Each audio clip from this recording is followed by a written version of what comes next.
Hola, buenas tardes compañeros. Mi nombre es Leonardo Vidal Coria Jiménez, pertenezco a la Universidad Virtual del Estado de Guanajuato y el nombre de mi módulo es Derechos Humanos en el Ámbito Internacional 1. El nombre del reto es ¿cuál es la responsabilidad del Estado mexicano?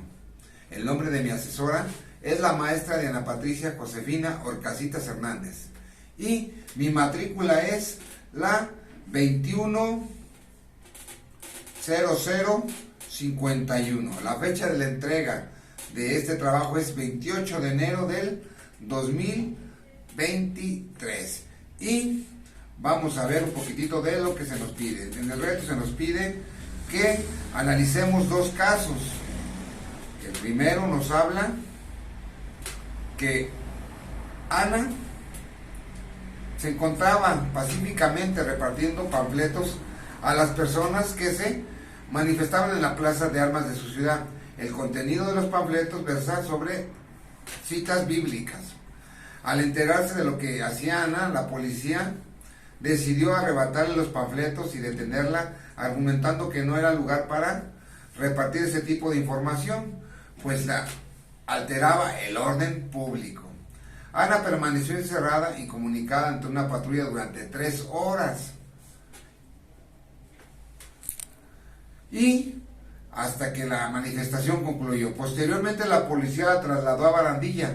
Luego recibió burlas y calificativos peyorativos por el personal de seguridad pública. Luego de un día de detenida, la dejaron en libertad. Ana denunció el hecho ante la Fiscalía General del Estado, así como ante la Comisión Estatal de los Derechos Humanos e instituciones que omitieron el inicio de cualquier procedimiento en contra de la autoridad responsable, donde resolvieron, para conocer del asunto, que había incompetencia para después de 2 años Ana poder presentar su denuncia ante la Corte Interamericana de Derechos Humanos. Y aquí lo que se nos pide es que analicemos las violaciones de derechos humanos que sufrió Ana. Y primero que nada vamos a ver que se violentó el artículo 1 constitucional, ya que dice que todos debemos ser respetados en nuestros derechos y también expresa y manifiesta la libertad de expresión. Como podemos entender, las responsabilidades del Estado mexicano que de alguna manera cayeron por parte de las dependencias que pertenecen al propio Estado mexicano, donde violentaron tanto la dignidad de Ana, tanto la libertad de expresión, y al mismo tiempo violentaron estatutos también internacionales, como los códigos que podemos como justificación de las violaciones de derechos humanos en estos procedimientos que han sido omitidos. Por ejemplo, de ello está el artículo 1 de los, como les comentaba, de la Constitución Política de los Estados Unidos Mexicanos, donde las garantías que otorga esta Constitución es para todos, las cuales no podrán restringirse ni suspender, sino en casos con las condiciones que la misma ley lo requiera. Y también principios legales se violentaron, como es el debido proceso, puesto que debió de haber sido puesta a disposición de Barandilla en menos tiempo de lo que aparentaba lo que se dio. Así también hubo violencia de género, ya que por ser mujer, pues también se ejercieron se ejercieron los atributos que les autoriza a la ley o se le brinda a la ley, fueron sobrepasados. Entendemos entonces que el proceso penal tiene la represión de los actos punibles mediante la imposición de penas, las cuales también no se dieron.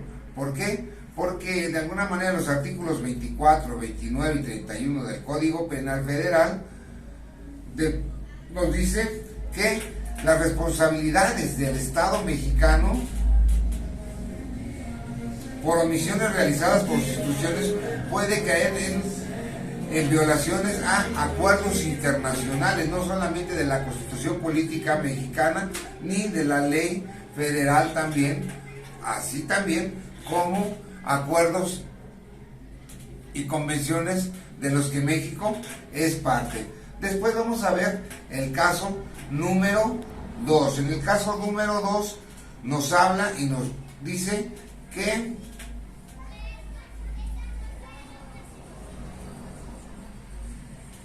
durante la pandemia del COVID-19, el gobernador de una entidad federativa publicó un decreto por medio del cual se declaraba obligatorio el confinamiento en el domicilio particular de los habitantes y en un horario de 18 horas a 19 horas. Asimismo, se prevenía una multa de 1.500 pesos a quien infringiera esta disposición. De no contar con estos recursos para el pago de la multa, el decreto sería de 36 horas de arresto.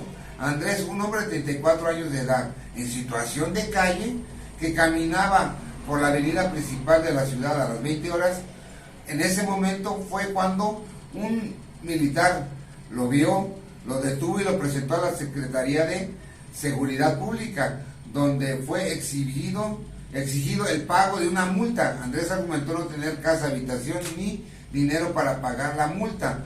Como consecuencia fue privado de la libertad durante 36 horas y boletineado públicamente en redes sociales como el primer detenido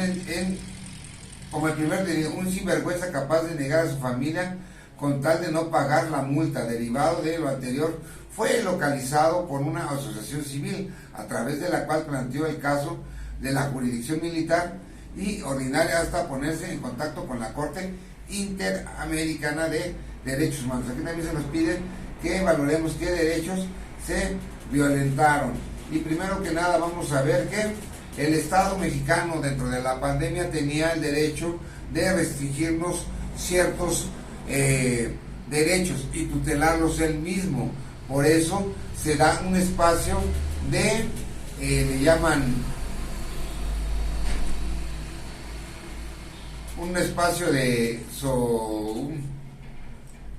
interdicción, donde sus derechos son limitados, se quedan a cargo del Estado, pero fue esto nada más sobre un tiempo en que permaneció la pandemia. En cuanto a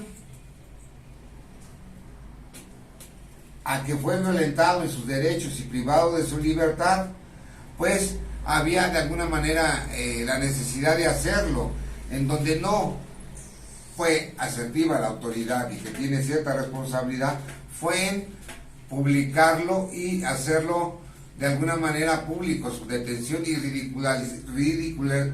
ponerlo en ridículo, ya que la base de los derechos humanos es el respeto a la dignidad de todo individuo, y parte de los derechos también que tenemos como ciudadanos es el que nuestros datos personales sean manejados con discreción, y los policías cayeron a difundir tanto su rostro y a ponerle calificativos públicamente. Entonces, en conclusión, podemos determinar que los derechos humanos efectivamente nacen para defendernos de actos de autoridad, actos que la misma ley o el personal que esté a cargo del Estado realice en contra de nosotros mismos. Por eso es bueno que conozcamos nuestros derechos humanos, que conozcamos, difundamos y protejamos, no solamente como un mandato constitucional para el Estado, sino también como una manera de protección para nosotros mismos